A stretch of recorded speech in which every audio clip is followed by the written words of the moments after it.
झालेला आहे।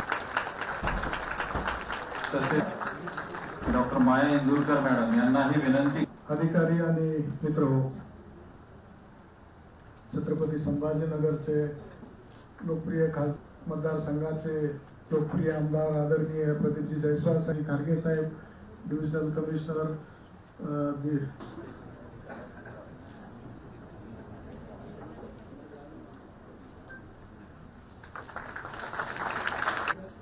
कार्यक्रमाचा प्रास्ताविक माननीय अधिष्ठाता डॉक्टर शिवाय यानंतर नुकतंच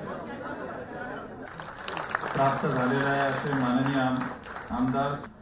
तुम्ही प्रत्येकाच्या आयुष्यामध्ये डॉक्टर याचं महत्त्वाचं स्थान आहे, कारण डॉक्टर रुग्णाला जीवदान देण्याचं काम करत असतो।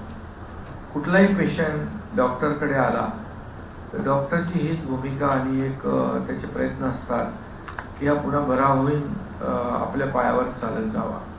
परंतु रुग्णांच्या आयुष्यात आनंद निर्माण करण्याचं काम, त्यांच्या कुटुंबियांच्या जीवनामध्ये आनंद निर्माण करण्याचं काम आपण करत असतात। आणि खरं म्हणजे 2-2.25 वर्षापूर्वी आपलं सरकार सर्वसामान्यांचं सरकार आलं आणि सर्वसामान्य माणूस केंद्रबिंदू मानून आपण खूप म्हणजे कमी वेळात खूप जास्तीची कामं करण्याचा प्रयत्न या ठिकाणी केलाय। मग विकास प्रकल्प असतील, तुमच्याकडे तर समृद्धी महामार्ग आहे जवळ, आणि इतरही प्रकल्प जे आहेत, पाणी योजना असेल, आपलं उद्यान असेल, आणखी नवीन ज्या योजना आहेत त्या योजना असतील, या सगळ्या जे काही आपण हे करतो, सिंचनाच्या योजना शेतकऱ्यांसाठी महत्त्वाच्या आहेत। दुसरीकडे इंडस्ट्री आपण आणतोय। आज संभाजीनगरमध्ये मोठे उद्योग येत आहेत। एकंदर सांगण्याची पार्श्वभूमी आहे की आपण सर्वसमावेशक एक विकासाला पुढे घेऊन जाण्याचं काम करतोय।